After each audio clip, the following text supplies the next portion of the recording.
Hello everybody. We are discussing press reports. Till now we have discussed about 6 important press reports. Today we are going to discuss the 7th one. So let's try to understand what we can write in the 7th and what is it about. Okay. So now you all have to pay attention on screen. I'm going to share with you.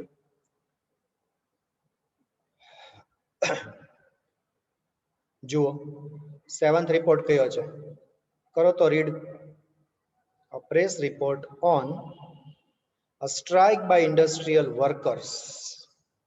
Industrial workers, ઔદ્યોગિક કામદારો, જે મજૂરો હોય, મિલ workers હોય, okay, એ બધા industrial workers કહેવાય. અને strike, strike મતલબ હડતાળ. કોઈ પણ ઇન્ડસ્ટ્રી હોય ને એમાં વર્કર્સનું એક યુનિયન હોય. યુનિયન મતલબ એક લોકોનું ગ્રુપ હોય, સંગઠન હોય. કોઈને બી પ્રોબ્લેમ થાય તો એના પ્રોબ્લેમ સોલ્વ કરવા માટે એ ગ્રુપ છે કામ કરતું હોય. આ ગ્રુપ છે, આ જે યુનિયન છે, એ લોકોનું કામ શું તો કે એનું કોઈ એક્સપ્લોઇટેશન ન કરે, એટલે કે શોષણ ન કરે, એના બધા જે હકો છે એ લોકોને મળી રહે, બરાબર, આ બધું ધ્યાન રાખતું હોય. હવે ઘણી વખત એવું બનતું હોય કે ભાઈ એ લોકોને અમુક ડિમાન્ડ્સ હોય અને મેનેજમેન્ટ છે એ ડિમાન્ડ્સ પૂરી ન કરે તો એ લોકો પછી છેલ્લે શું કરે, સ્ટ્રાઇક કરે. ઓકે, તો આવું આપણે એક રિપોર્ટ જોવાનો છે. આવા રિપોર્ટ્સ આપણે ન્યૂઝપેપરમાં પણ જોતા હોઈએ છીએ. તો let's start the report on a strike by industrial workers. First of all, we will go through the heading. Headline જુઓ. હેડલાઇનમાં શું સમજાય છે જુઓ તો. Strike by Reliance workers. Reliance Industries છે, you know all very well. બધાએ નામ સાંભળ્યું છે, બરાબર. Workers on rampage. Rampage મતલબ ગુસ્સામાં. રિલાયન્સ વર્કર્સ દ્વારા સ્ટ્રાઇક. કામદારો છે બધા ગુસ્સામાં છે. રિપોર્ટ આવ્યો છે સ્ટાફ રિપોર્ટર દ્વારા સુરતથી ડિસેમ્બર 20.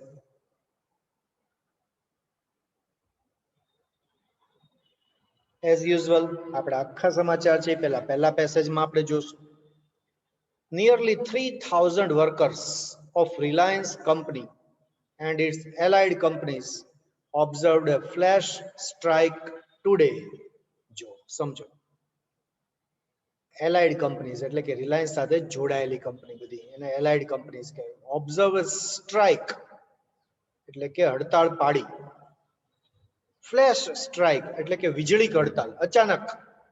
અગાઉથી કીધું ન હોય કે મેં તારીખથી હડતાળ કરશું, અચાનક સડનલી, એને ફ્લેશ સ્ટ્રાઇક કહેવાય. તો જુઓ ફરીથી, લગભગ 3,000 કામદારો, કોના કામદારો, રિલાયન્સ કંપની અને એની સાથે જોડાયેલી કંપનીના લગભગ 3,000 કામદારોએ આજે અચાનક વીજળીક હડતાલ પાડી.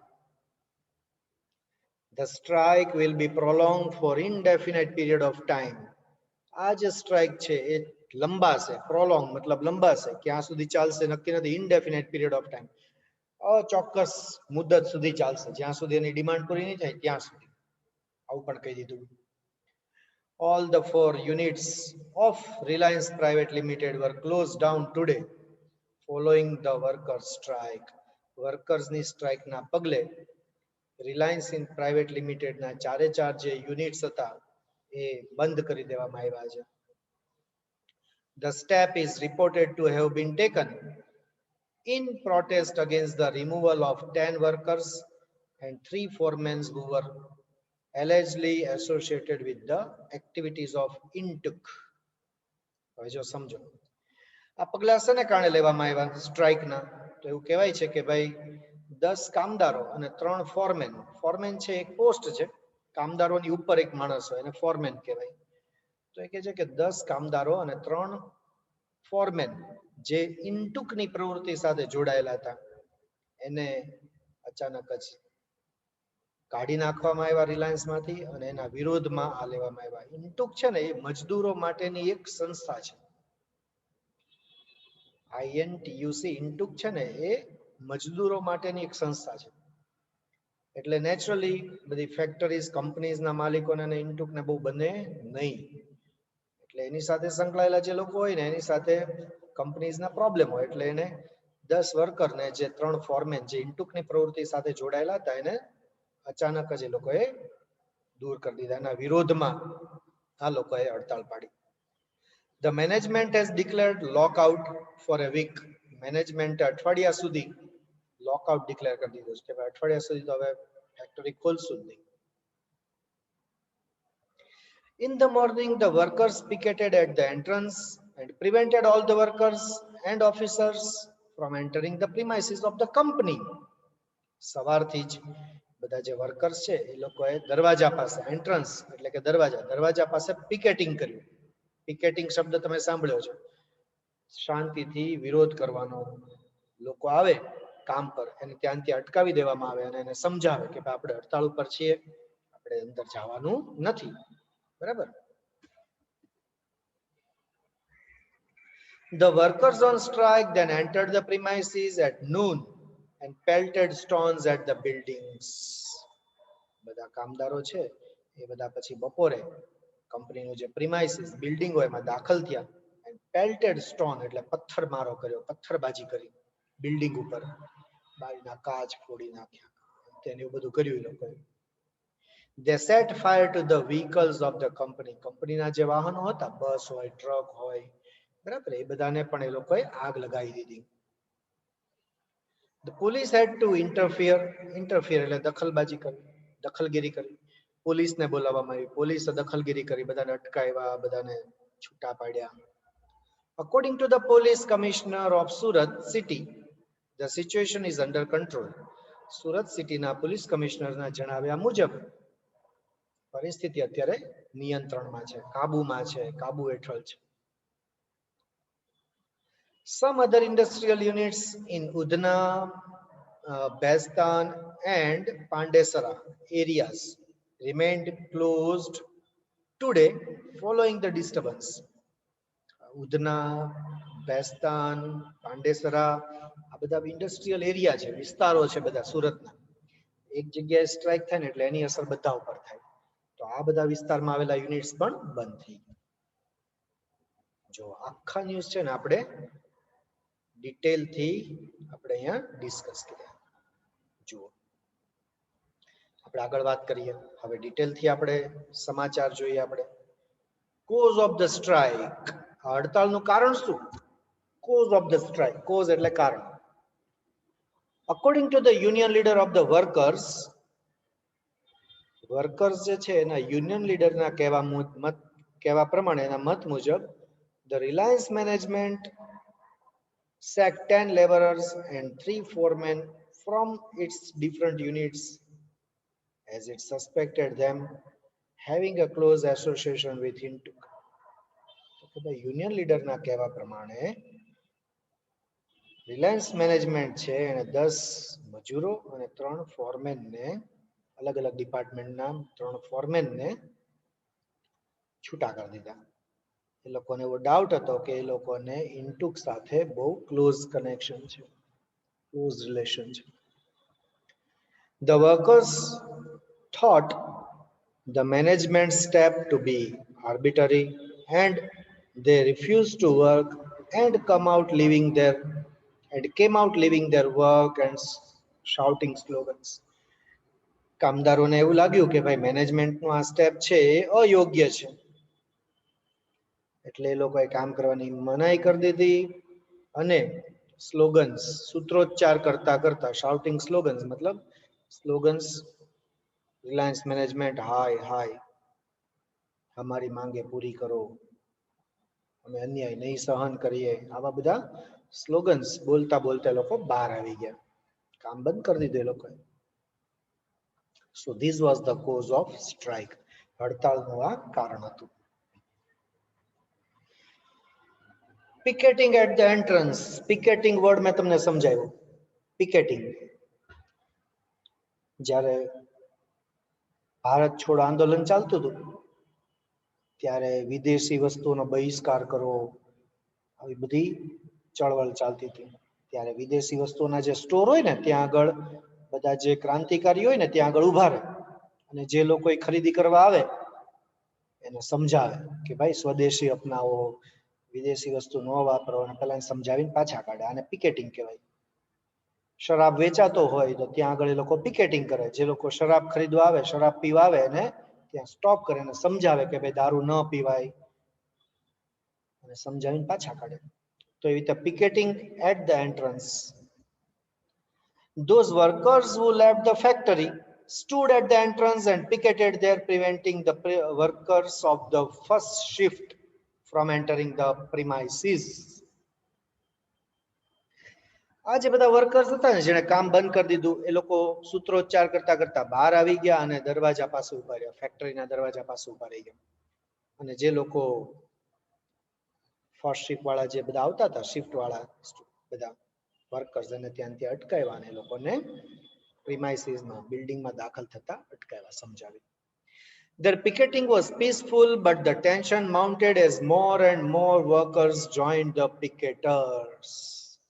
પિકેટિંગ તો શાંતિથી થતું હતું, પણ ટેન્શન ક્યારે વધી ગયું? તો કે જેટલા લોકો આવે બધા અંદર જવાનું, એટલે ત્યાં ત્યાં ભેગા થાય. ધીમે ધીમે ધીમે ધીમે ટોળું મોટું થતું ગયું. વર્કર્સ તો વર્કર્સ નો જ સાથ આપે, એટલે બધા લોકો છે ત્યાં ત્યાં ભેગા થતા ગયા અને ટોળું મોટું થતું ગયું. જેમ જેમ ટોળું મોટું થતું ગયું, ટેન્શન વધતું ગયું. એવું કહેવાય કે ભાઈ ક્રાઉડ હેઝ નો બ્રેઇન. ટોળાને મગજ હોય નહીં. ટોળું હોય મોટું 500 જણનું, એમાંથી એક જણો ખાલી પથ્થર ફેંકે, બધા ફેંકવા માંડે. ઓકે, તો પિકેટિંગ એટ ધ એન્ટ્રન્સ ની વાત કરી. ચલો, નેગોશિએશન્સ ફેલ. નેગોશિએશન્સ મતલબ વાટાઘાટો. કઈ પ્રોબ્લેમ્સ થાય ને ત્યારે પછી જે યુનિયન હોય એનો લીડર અને મેનેજમેન્ટ એ લોકો મીટિંગ કરે. મીટિંગમાં વાટાઘાટો થાય, સમાધાન. નેગોશિએશન મતલબ અહીંયા આગળ આપણે વાત કરીએ તો સમાધાન. સમાધાન કર્યું પણ ફેલ ગયું, આપણે એની પણ વાત કરવી પડે આપણા રિપોર્ટની અંદર. The management invited the leaders of the workers for negotiation. Management છે એને વર્કર્સના લીડર્સને ઇન્વાઇટ કર્યા કે ભાઈ આવો, આપણે શાંતિથી વાટાઘાટ કરીએ, જે કઈ પ્રોબ્લેમ હોય એ સોલ્વ કરીએ.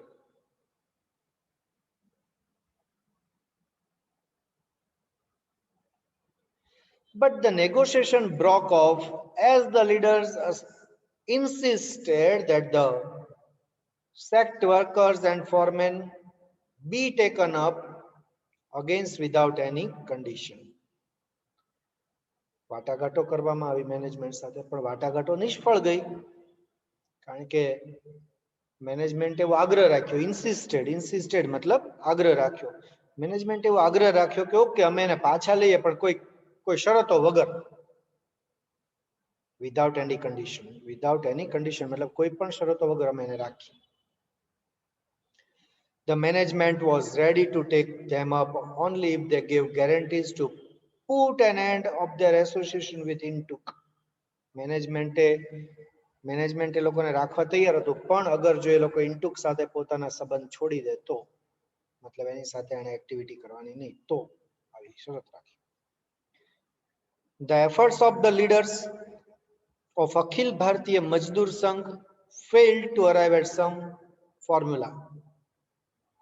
અખિલ ભારતીય મજદૂર સંઘ, જે બધા મજદૂરો માટેની કરતી એક સંસ્થા છે, એના પણ એમાં લીડર્સ હતા, પણ એ લોકોના બધા પ્રયત્નો, એફર્ટ્સ મતલબ પ્રયત્નો, એ પણ બધા ફેલ થઈ ગયા. કોઈ ચોક્કસ સમાધાન પર આવ્યા નહીં. ચલો, વર્કર્સ ઓન રેમ્પેજ. હવે બધા વર્કર્સ છે એ ગુસ્સામાં આવી ગયા. જુઓ. On hearing the news of the failure of negotiations, the workers who had assembled at the entrance entered the premises and began to hurl stones at the building, smashing glasses and windows. તમે આવું મૂવીઝમાં પણ આવા બધા scene જોયા હશે કે ભાઈ union leader હોય ને એ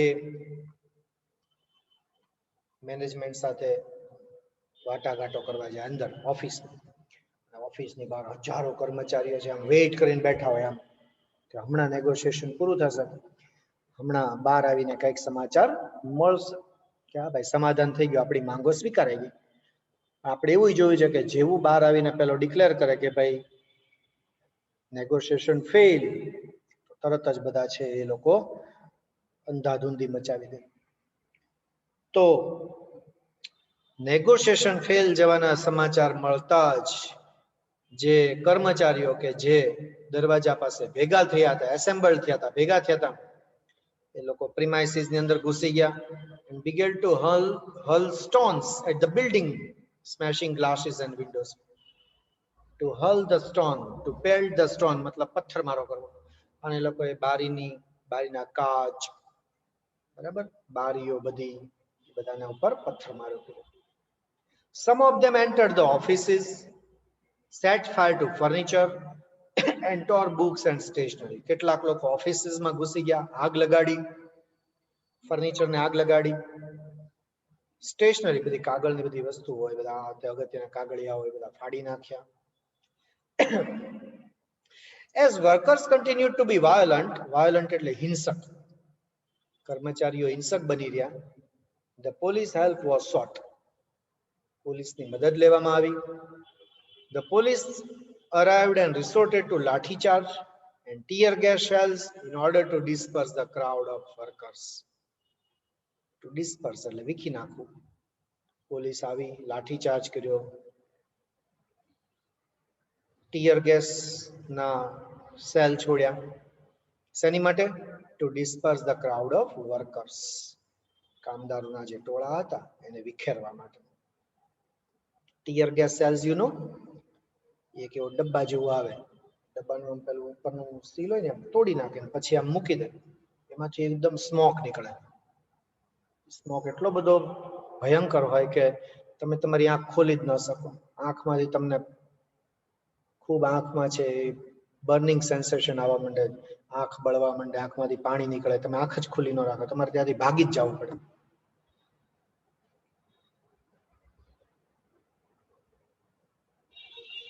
અધર ઇન્ડસ્ટ્રીયલ યુનિટ્સ ક્લોઝ ડાઉન. હવે એક ઇન્ડસ્ટ્રીમાં હડતાળ પડે ને એટલે બાકીની બધી ઇન્ડસ્ટ્રીઝ છે એ બંધ કરવા માંડે લોકો. જુઓ તો બાકીની બધી ઇન્ડસ્ટ્રીઝ છે એ પણ બંધ કરી દેવામાં આવી. Some industrial units observed a holiday today to save their workers from infection in place of Tuesday.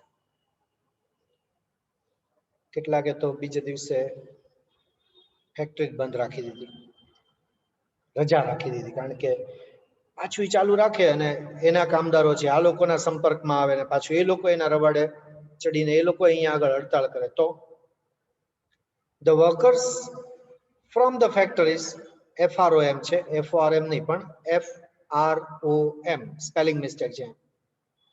Workers from the factories that were working came out in sympathy with the strikes and the owners of the factories had to close down their units. બીજી બધી ફેક્ટરીના લોકો પણ બહાર આવી ગયા આ લોકોના સાથ આપવા માટે, અને એ જે ફેક્ટરી હતી બીજી બધી એના માલિકોએ પણ પોતાની ફેક્ટરી બંધ કરી દેવી પડી. બિગ પ્રોસેસ મતલબ સરઘસ, યાત્રા, રેલી, જેને આપણે કહીએ ને રેલી, વિરોધ કરવા માટે આવી રીતે રેલી કાઢવામાં આવી. આપણે આપણા રિપોર્ટમાં એની પણ માહિતી આપવી પડે.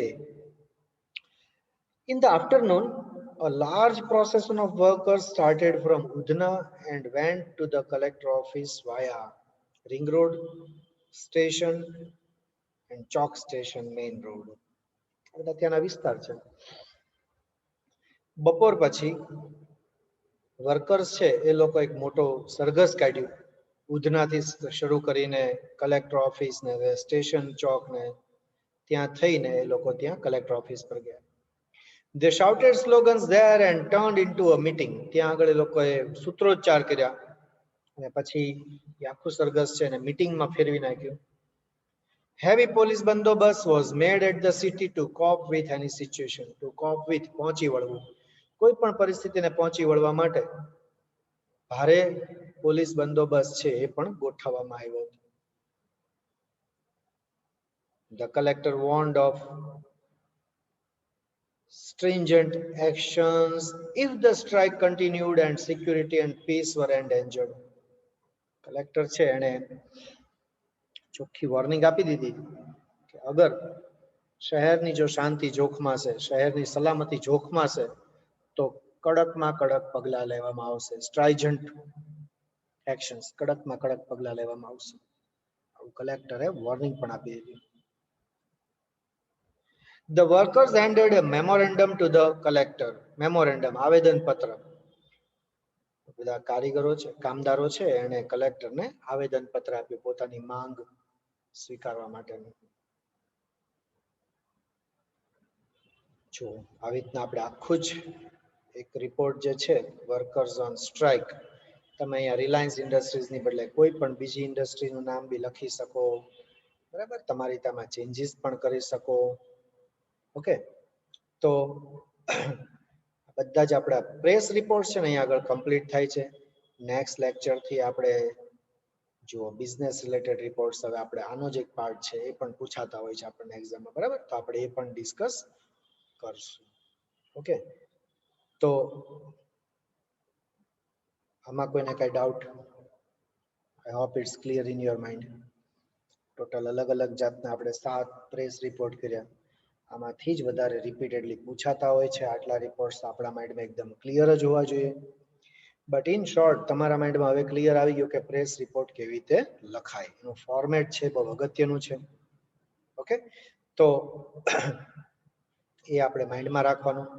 હેડલાઇન આવી જોઈએ, પછી આખા ન્યૂઝ આવે છે, હેડલાઇન નીચે ડેટ અને પ્લેસ, આખા ન્યૂઝ એક પેરેગ્રાફમાં, પછી આખા ન્યૂઝ છે ડિટેલથી. ઓકે, સિમ્પલી આપણે આવી રીતે રિપોર્ટ્સ લખતા હોઈએ છીએ. તો આ વસ્તુ આપણે ખાસ ધ્યાન રાખવાની. અને કોઈ પણ ટોપિક ઉપર પૂછે આપણે લખી શકવા જોઈએ. આવા તો અસંખ્ય રિપોર્ટ્સ હોય, બધા રિપોર્ટ્સ આપણે ડિસ્કસ કરવા પોસિબલ નથી, પણ જે ફ્રીક્વન્ટલી પૂછાતા હોય, જે આઈએમપી હોય, એ આપણે અહીંયા ડિસ્કસ કર્યા છે. ઓકે, તો આઈ હોપ કે ક્લિયર હશે તમારા માઇન્ડમાં. છતાં બી કઈ ડાઉટ્સ હોય તો યુ કેન આસ્ક મી.